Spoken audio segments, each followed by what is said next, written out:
وحدنا والله هذا المتبع بالغادي لا كلها هذا كلهم يعطون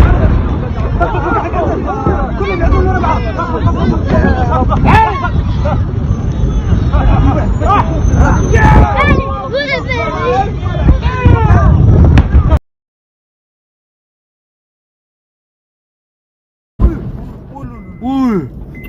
अभी video catch होगी? नहीं होगी।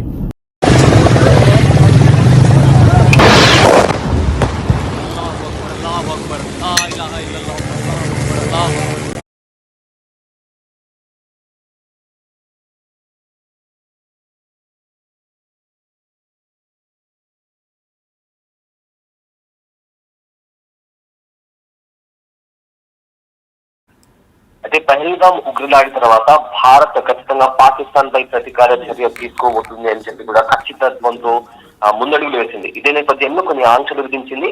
అయితే దాడి మాత్రం తప్పదు అని పదే పదే భారత్ పాకిస్తాన్ కి చెప్పి చేసిన అటాక్ ఇది. ఏదైతే ఆపరేషన్ సింధూర్ అని ఇప్పుడు ఇండియన్ ఆర్మీ ఆపరేషన్ సింధూర్ చేపట్టాము అని చెప్పి రాత్రి 1:45 కన్ఫర్మ్ చేసిందో ఈ అటాక్ ఏదైతే పాకిస్తాన్ లాగా వచ్చి లైక్ ఇల్లీగల్ గా ఎంటర్ అయ్యి చేసిన అటాక్ కాదు, ప్లాన్ తో చెప్పి వార్నింగ్ చేసిన అటాక్ అని చెప్పుకోవచ్చు. అయితే పాకిస్తాన్ ఆక్రమిత కాశ్మీర్ లో భారత సైన్యం, ఇండియన్ ఆర్మీ ఫోర్స్ కలిసి ఈ ఆపరేషన్ సింధూర్ పేరుతో జరిపిన దాడిలో పెద్ద ఎత్తున ఉగ్రవాదులు హతం అవ్వడం, అదేవిధంగా పదుల సంఖ్యలో ఉగ్రవాదులు గాయపడడం, భారత ప్రతీకార దాడులు పక్కాగా చేసినట్లు స్పష్టం అవుతుంది. ఎందుకంటే ఇండియన్ ఆర్మీ క్లెయిమ్ తీసుకుంది దాడులు మేమే చేస్తామని చెప్పి. అయితే ఈ ఆపరేషన్ సింధూర్ అనే పేరు పెట్టడం వెనుక బలమైన కారణం కూడా ఉంది. అండ్ ఆల్సో ఇందులో మూడు కీలకమైన అంశాలు కూడా కనిపిస్తున్నాయి.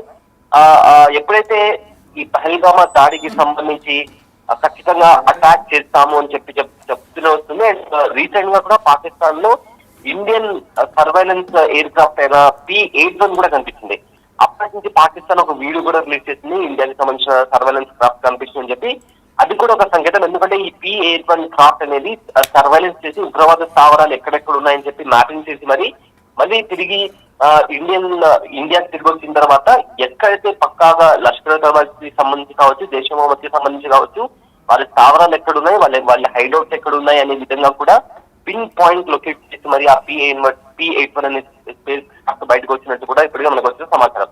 అయితే నిన్న కూడా మనం బిగ్ టీవీలో కూడా ఇదే చెప్పాము. మే 7న కూడా ఖచ్చితంగా దాడి జరిగే అవకాశం ఉందని చెప్పిన నేపథ్యంలో సక్సెస్ఫుల్లీ ఇండియన్ ఆర్మీ సక్సెస్ఫుల్లీ ఈ ఆపరేషన్ సింధూర్ అనే ఆపరేషన్ చేసి ఎక్కడెక్కడైతే పాకిస్తాన్ ఆక్రమిత కాశ్మీర్ లో కావచ్చు లేదా పాకిస్తాన్ లోని కొన్ని చోట్ల దాడులు జరిపి ఉగ్రవాద స్థావరాలపై దాడి జరిపిన నేపథ్యంలో చాలా మంది ఉగ్రవాదులు చనిపోయినట్టు తెలుస్తుంది. అదేవిధంగా కొంతమంది గాయపడి పడ్డారు. అయితే ఇందులో ఇచ్చిన ఇంకో స్టేట్మెంట్ ఏంటంటే, మేము మిలిటరీ స్థావరాలపైన ఎక్కడ కూడా ఎలాంటి అటాక్ చేయలేదు, కేవలం ఉగ్రవాద స్థావరాలపైనే, అది కూడా వెరిఫైడ్ జోన్స్ పైన మేము అటాక్ చేశాము, ఇది చాలా క్రిస్టల్ క్లియర్ అని కూడా ఇండియన్ ఆర్మీ కూడా ఈ స్టేట్మెంట్ ఇవ్వడం జరిగింది. అయితే ఇక్కడ ఇంకో పాయింట్ ఏంటంటే, ఈ అటాక్ జరిగిన తర్వాత ప్రపంచ దేశాల నుంచి కూడా ప్రతి ఫర్ ఎగ్జాంపుల్ యుఎస్ తీసుకుంటే యుఎస్ నుంచి కూడా పాకిస్తాన్ కి మెసేజ్ వెళ్ళింది. యుఎస్ నుంచి పాకిస్తాన్ కి వెళ్ళిన మెసేజ్ ఏంటంటే, మీరు రిటాలియేట్ చేయాల్సిన అసలు చేయాలి అనే ఆలోచన కూడా మీకు వద్దు, భారత్ తో యుద్ధం అనే ఆ థాట్ కూడా మీ మైండ్ లో రావద్దు అని కూడా యుఎస్ కూడా వార్న్ చేసింది.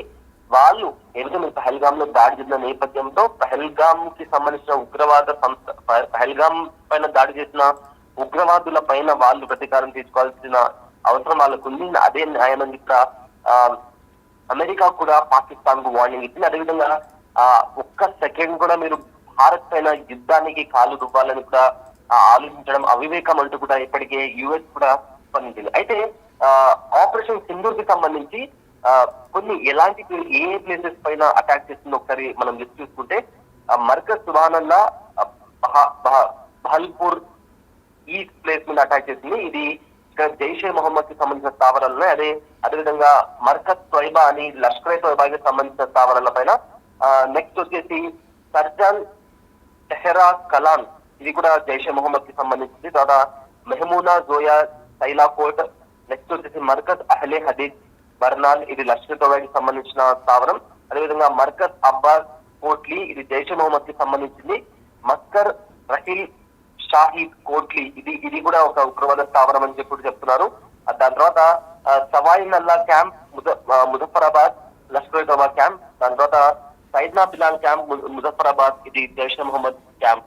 సో ఈ రకంగా ఇలా 9 స్థావరాల పైన ఇవి ఉగ్రవాదులకు సంబంధించిన స్థావరాలు అని కూడా ఇప్పటికీ చెప్తున్నారు. సో ఇలా 9 స్థావరాల పైన కూడా భారత ఆర్మీ అటాక్ చేస్తున్నట్టు ఇప్పటికే మనకు తెలుస్తుంది. అయితే అటాక్ చేసిన తర్వాత చెప్తున్నట్టు ప్రపంచ దేశాల నుంచి పాకిస్తాన్ కి ఎన్నో సజెషన్స్ వస్తున్నాయి. ప్రతి దేశం కూడా చెప్తున్న మాట ఏంటంటే, మీరు పొరపాటున కూడా యుద్ధానికి దిగితే మీ నాశనం మీరే కోరుకున్నట్లు అవుతుందని కూడా చాలా మంది సజెషన్స్ ఇస్తున్నారు. ఎందుకు పహల్గామ్ లో ఉగ్రవాద దాడి జరిగిందో దానికి ప్రతీకార చర్యగానే ఇప్పుడు భారత్ ఈ దాడులు చేసింది.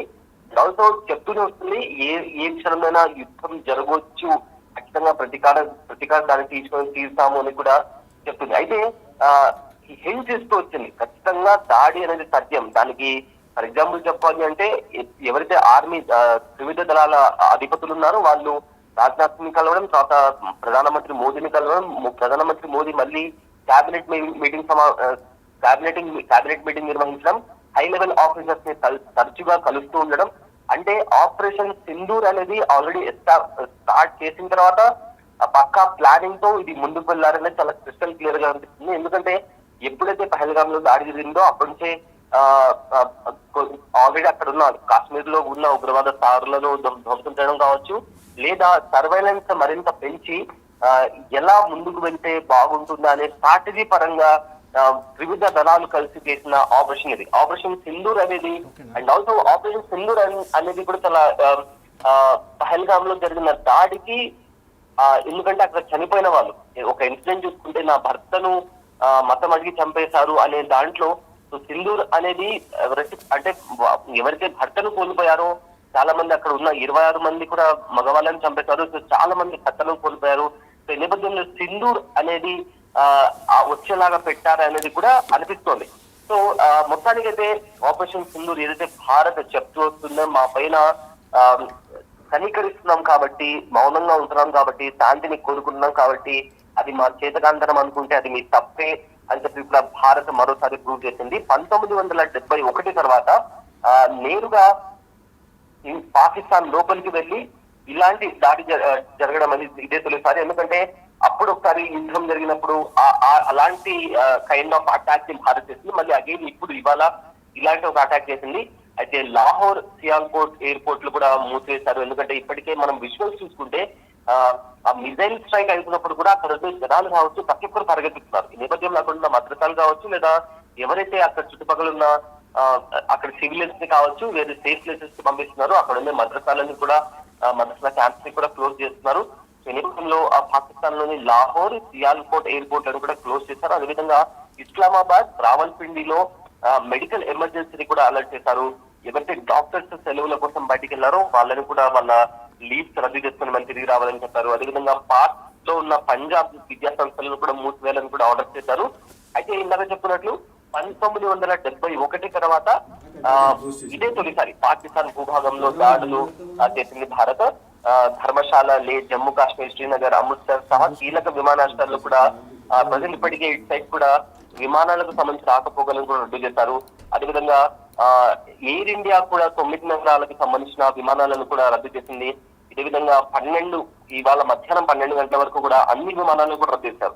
సో మొత్తం మీద చూసుకుంటే ఆపరేషన్ సింధూర్ అనేది ఖచ్చితంగా పాకిస్తాన్ కి వాన్ చెప్పి చేస్తాము అని ఏదైతే భారత్ నమ్ముతుందో, వెనుక నుంచి వచ్చి ఇట్లా దాడి చేయడం కాకుండా, అలాంటిది కాకుండా ధైర్యంగా ముందు నిలబడి కళ్ళలో కళ్ళు పెట్టి చూసి మరి మీరు చేసిన తప్పుకి శిక్షిస్తాము అని చెప్పి ఏదైతే చెప్పుకుంటూ వస్తుందో, ఎగ్జాక్ట్ గా అదే పని చేసింది భారత్. ఆపరేషన్ సింధూర్ లో భాగంగా ఏవైతే ఉగ్రవాద స్థావరాలు ఉన్నాయో ముందుగానే వాటిని కనిపెట్టి సర్వైలెన్స్ లో పెట్టి ఆ తర్వాత అటాక్ చేసింది. అండ్ ఇంకో ఇంట్రెస్టింగ్ వీడియో కూడా బయటకు వస్తుంది. అటాక్ కి ముందు కూడా అధికారికంగా ఎక్స్ లో ఒక ఇండియన్ ఆర్మీ ఒక పోస్ట్ పెట్టింది, ఒక వీడియో రిలీజ్ చేస్తూ ఒక పోస్ట్ పెట్టింది.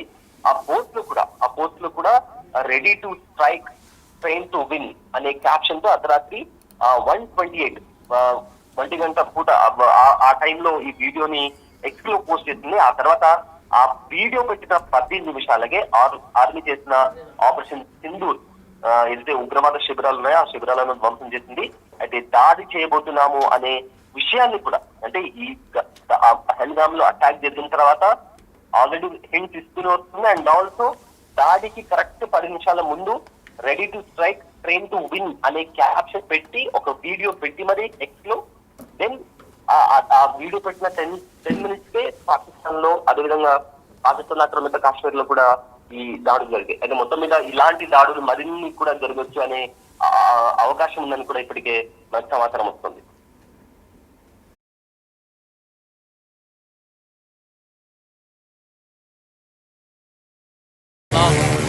खाली करवाली भाई। हाँ देखना वाम कैसे आ रही है वहां से। अभी वीडियो कैच होगी? नहीं होगी।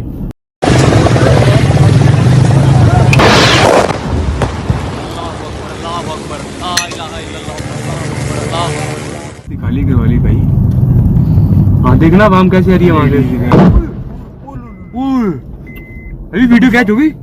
नहीं होगी।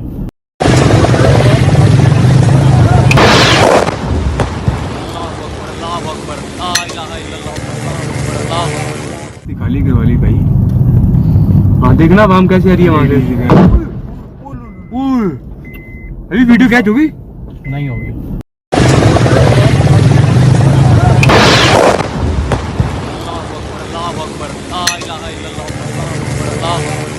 खाली करवाली भाई।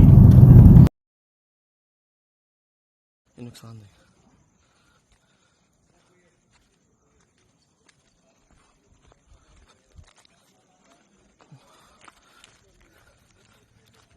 ये नुकसान, ये 9 नंबर, ये मस्जिद तैयबा मरकज उमर करा के अंदर ये नुकसान है।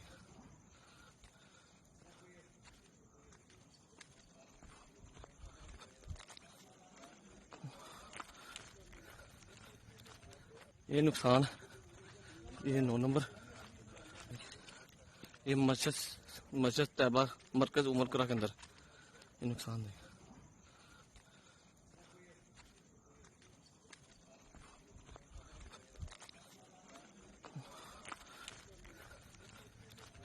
ये नुकसान,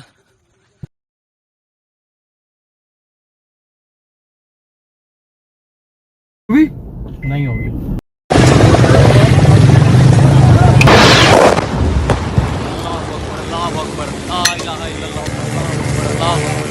खाली करवाली भाई।